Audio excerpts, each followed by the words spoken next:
بسم اللہ الرحمن الرحیم۔ محترم ناظرین، السلام علیکم۔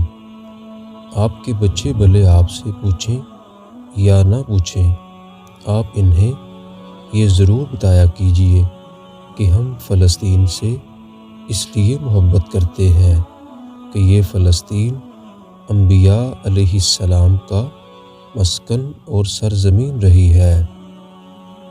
حضرت ابراہیم علیہ السلام نے فلسطین کی طرف ہجرت فرمائی۔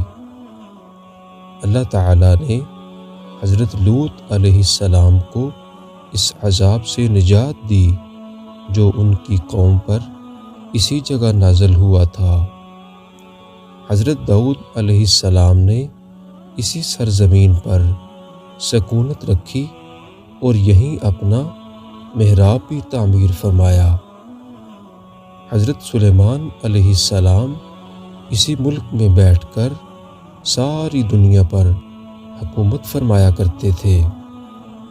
چیونٹی کا وہ مشہور قصہ جس میں ایک چیونٹی نے اپنی باقی ساتھیوں سے کہا تھا، اے چیونٹیوں، اپنی بلوں میں گھس جاؤ، یہیں اس ملک میں واقع اسقلان شہر کی ایک وادی میں پیش آیا تھا جس کا نام بعد میں وادی النمل یعنی چیونٹیوں کی وادی رکھ دیا گیا تھا۔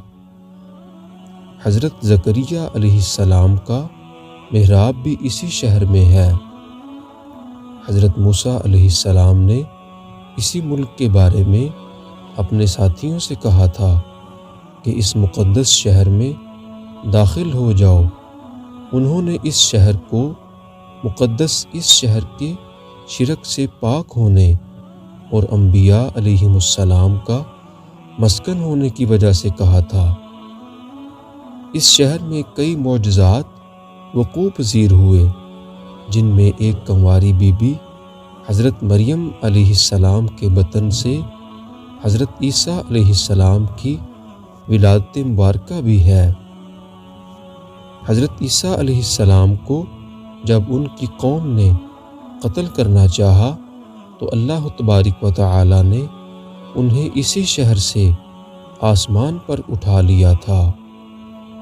ولادت کے بعد جب عورت اپنی جسمانی کمزوری کی انتہا پر ہوتی ہے، ایسی حالت میں بی بی مریم کا کھجور کے تنے کو ہلا دینا بھی ایک معجزہ الہی ہے۔ قیامت کی علامات میں سے ایک حضرت عیسیٰ علیہ السلام کا زمین پر واپس تشریف اسی شہر کے مقام سفید مینار کے پاس ہوگا۔ اسی شہر کے ہی مقام باب لد پر حضرت عیسیٰ علیہ السلام دجال کو قتل کریں گے۔ فلسطین ہی ارض محشر ہے۔ اسی شہر سے ہی یاجوج اور ماجوج کا زمین میں قتال اور فساد کا کام شروع ہوگا۔ اسی شہر میں وقوع پذیر ہونے والے قصوں میں سے ایک قصہ طالوت اور جالوت کا بھی ہے۔ فلسطین کو نماز کی فرضیت کے بعد مسلمانوں کا قبلہ اول ہونے کا بھی اعزاز حاصل ہے۔ ہجرت کے بعد حضرت جبرائیل علیہ السلام نے دوران نماز ہی حکم ربی سے حضور صلی اللہ علیہ وآلہ وسلم کو مسجد اقصی یعنی فلسطین سے بیت اللہ کعبہ شریف یعنی مکہ مکرمہ کی طرف رخ کرا گئے تھے۔ جس مسجد میں یہ واقعہ پیش آیا وہ مسجد آج بھی مسجد قبلتین کہلاتی ہے۔ حضور اکرم صلی اللہ علیہ وآلہ وسلم معراج کی رات آسمان پر لے جانے سے پہلے مکہ مکرمہ سے یہاں بیت المقدس یعنی فلسطین لائے گئے۔ سرور عالم صلی اللہ علیہ وآلہ وسلم کی اقتداء میں انبیاء علیہم السلام نے یہاں نماز ادا فرمائی۔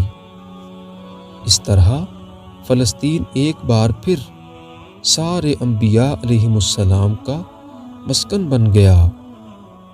حضرت ابو ذر رضی اللہ تعالی عنہ کہتے ہیں کہ میں نے رسول اللہ صلی اللہ علیہ وآلہ وسلم سے عرض کیا کہ زمین پر سب سے پہلی مسجد کون سی بنائی گئی؟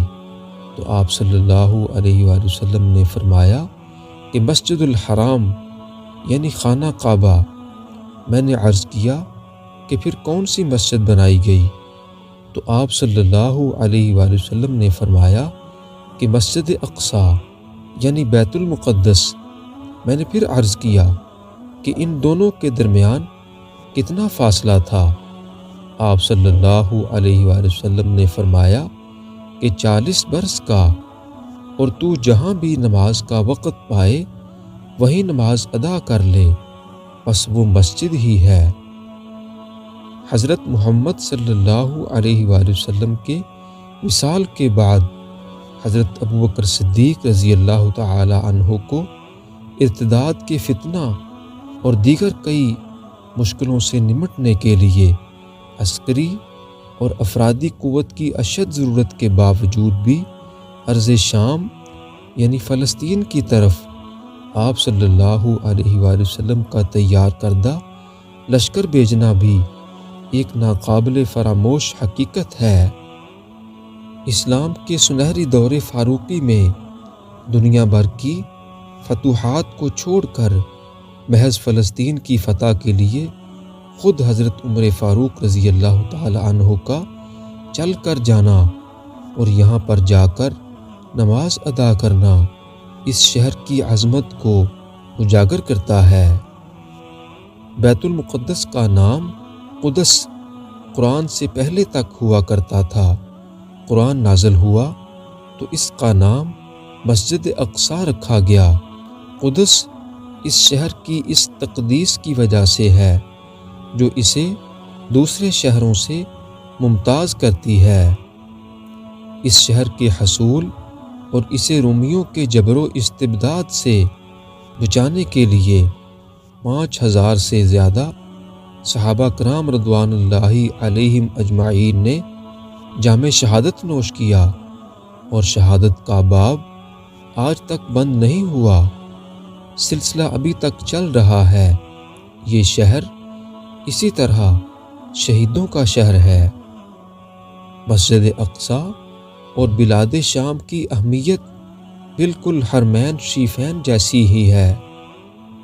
فلسطین کی عظمت کا اندازہ اس بات سے بھی لگایا جا سکتا ہے کہ یہاں پر پڑھی جانے والی ہر نماز کا اجر 500 گنا بڑھا کر دیا جاتا ہے۔ دوستو، اگر یہ ویڈیو اچھی لگی ہو تو پلیز لائک، شیئر، سبسکرائب کیجیے گا۔